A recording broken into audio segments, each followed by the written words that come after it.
I think so. Another thing, I think we wanted to make sure we covered this. That look, it's very easy to come on podcasts and talk, share a lot of interesting ideas, but I think you mentioned the word transparency before, and I think it's really valuable to see where others that you're listening to or digesting maybe haven't always been crash hot or haven't always been whatever host of Graduate Theory or whatever they're doing. So talking about like failure, I think would be interesting to go through. And some of the if there's a failure that kind of stands out, but you're still super young, you're still kind of early in that career journey, the typical career journey.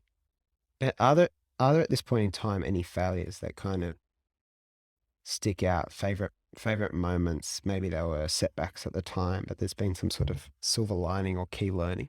Is there anything like that you can unpack?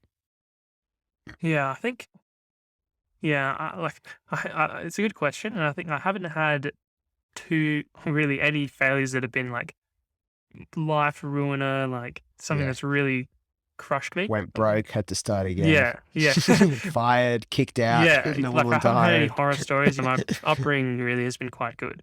Like I'm very fortunate in many in many aspects at least. So I think for me, I think I've been thinking about this question even before the podcast, but I think I'm gonna actually choose two that I Cool. think were, You're allowed. You are the host. yeah.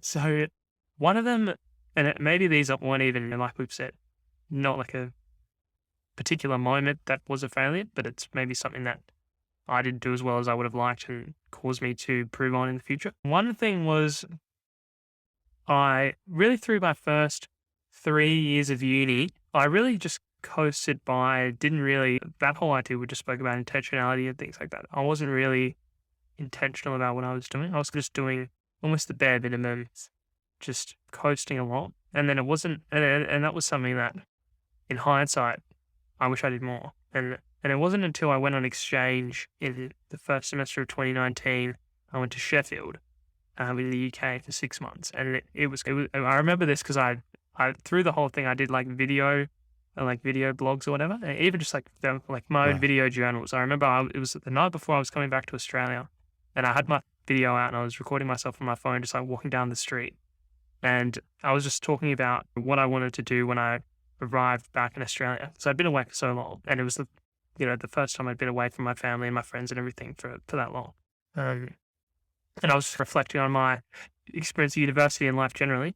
And I was thinking, this really hasn't been as good as I wanted it to be. And it's really been something that I know that I can get more out of this. And I know that when I come back to Adelaide, I know that there's more that I can be doing and things that I can do a lot better. And so having that experience and that time away really made me realize that I hadn't been, almost like, yeah, being as intentional as I know that I could have been. And so that really for me was a big catalyst going into, like, from that experience into my final 3 years, 3 semesters of uni from that point. Like my grades were significantly better. Like I think I have on my website, I think I wrote a blog post about this, but I have like my university grades are on there. And it's kind of like the grades are like this. And then they're like way up here, like the average grades. So like once I came back from that, I did significantly better in grades and in life and everything. So I think that was a great experience for me. And I think the second one, again, probably wasn't like a failure per se, but it was something that I didn't do as well as I could have, and then resulted in me doing things better. So the example would be, it was in that 2019 semester two. So this is the first semester after I'd come back from Sheffield. I didn't that's when kind of internships and things were coming up because I was in my, is it called your penultimate year? No, second to last year. I Yeah. think that's your Yeah. penultimate year. So Okay. I was in my penultimate year. You're applying for internships that are sort of in the last summer before your final year. And I I didn't get into anything, quote good or anything that I really wanted to get into. And yeah, I was very fortunate that there's a company in Adelaide called the RAA, which is like your roadside assistance company. And I was really fortunate that they also had an internship, and I got that one, which is a really, really great experience. But I got it like right at the end. It was after all the kind of major companies had already done theirs. And I had a great experience there, and it was really good. But it got me thinking, this time next year when I'm applying for grad roles, which is probably more important than internships. I need to take this process a lot more seriously. And so what I did was when it came to the grad roles, which was starting in like February the next year, I created my massive spreadsheet. I made sure I put in all, because like every job that I applied for, where I was up to and things like that. So I could be a lot more clear about what I was doing. And one of the problems I had when I was applying for the internships was I was just almost talking crap to myself and really overstating what I'd actually done. Like I might be sitting there thinking, yeah, I've applied for so many jobs and whatever, but in reality, I've only applied for like 5 or something. And I've really just kind of, this idea I have in my head of what I've done is not the same as what I've actually done. So I made sure that when I was doing it for the grad roles, that I actually had it all written down so I could see this is actually how many I've done and this is the way things are going to go. So if you're unhappy with the way this looks, then it's on you to go and make this better. So it was good that I had that experience because it meant I had this spreadsheet and I was able to do that stuff a lot better. And then unfortunately I got a grad role at ANZ, which is where I'm at now. And so far it's been really, really incredible. And that was the reason why I moved to Melbourne, like we spoke about at the start of this year. But I think, and that has led to so many things, really, that like everything that's happened with moving and meeting new people, and even you met yourself this year. And there's been so much stuff that's happened this year that's led from those things. So I think that while it wasn't necessarily a failure and it was something that turned out really badly, it was something that gave me perspective on what I was doing and allowed me to improve and then for that to lead to better things the following year. It's powerful stuff, James. I want to touch both of those points if I may. Mm. The first part I can speak to a bit more broadly. I think we've had this conversation that the travel experience, in my little world and language, I use the metaphor of the bucket, where it's a good opportunity, especially for young people, to empty everything they're doing in their life and all the people around them for a window, because it enables you to reflect on it. It's hard to a situation when you're in there. Like you can't see the outside of a car when you're inside it driving, right? It's good to be able to just get out and actually look at it. And when you travel, especially when you go on exchange, and not just travel, but when it's like exchange or immersion somewhere else, like you're ingrained in another way of life. Because a holiday, you stay at whatever, if it's hostels or whatever, hotels, you might not get that. It's very common in a lot of big, I don't know, famous entrepreneurs and their stories, that traveling, especially in the East and stuff, was really a real switch. And it's not something that would be in conventional advice or university hacks or career hacks to when everyone's trying to, whatever, get the grades or get the best jobs, whatever the goal is.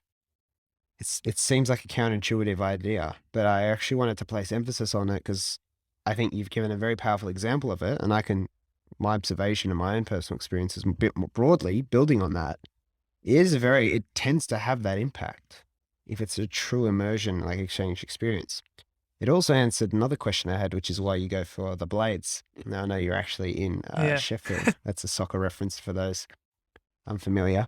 And then the other part, I think the way you talked about the lack of intentionality, but then having the fire to basically rebound from that and really make good next time.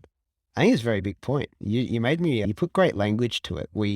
How often do we convince ourselves we've done a great job on things, but we actually haven't done much? I do that so often still. Like, why am I getting these results? Why am I getting more of this, more of that? I'm great. I'm doing great stuff. And then if it's for work, it's like, oh, I'm actually not promoting things very much. Like, what am I talking about? What am I complaining about? It's actually me.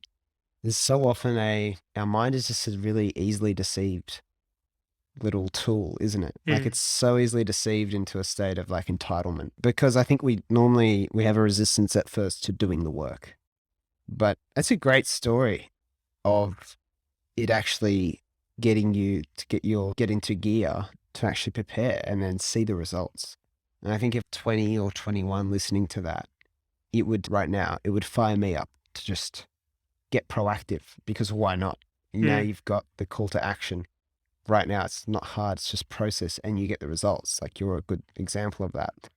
And I think I think you put that very, very well. I think that's actually very, very powerful lessons, and people can take the lessons or they can go make the mistakes themselves and then realize you Yeah. got an options, don't you? Yeah. I think a lot of those things, like even, the example of where I didn't get the kind of jobs that I was really, really wanting. If you're not getting to places that you want to go, if your work isn't getting seen by the people that you want it to be seen by, things aren't going the way that you want, then it's actually on you. It's not like the company isn't making a mistake and not seeing the greatness that you have or anything like that. Like maybe they missed you, or like maybe there was an error or something, like maybe, but it's not helpful to put it on them. It's really up Yeah. to you. And if your like work's not getting seen by the right people, if you're not getting into roles that you want, then it's your responsibility. Like no one's going to come and help you to, like, no one's as passionate about yourself as you are. I think to consolidate, there's a cop-out answer, which is they just don't get my value. And hands up, I've done that lots of times. So no moral high ground here. I think, but on some level, if you go through all these situations and you're failing to take any responsibility, that's not helpful. So you might flip this and talk about leadership, for example.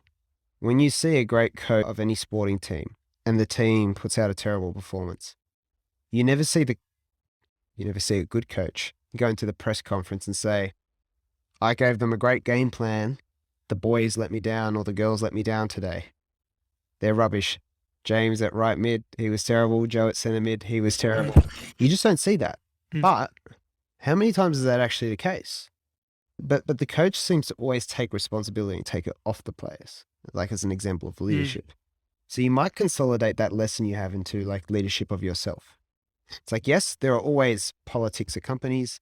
There's always there's a constraint on hiring processes, maybe, because if it's CVs and applications and not always, it's not like everyone gets interviewed face to face all the time.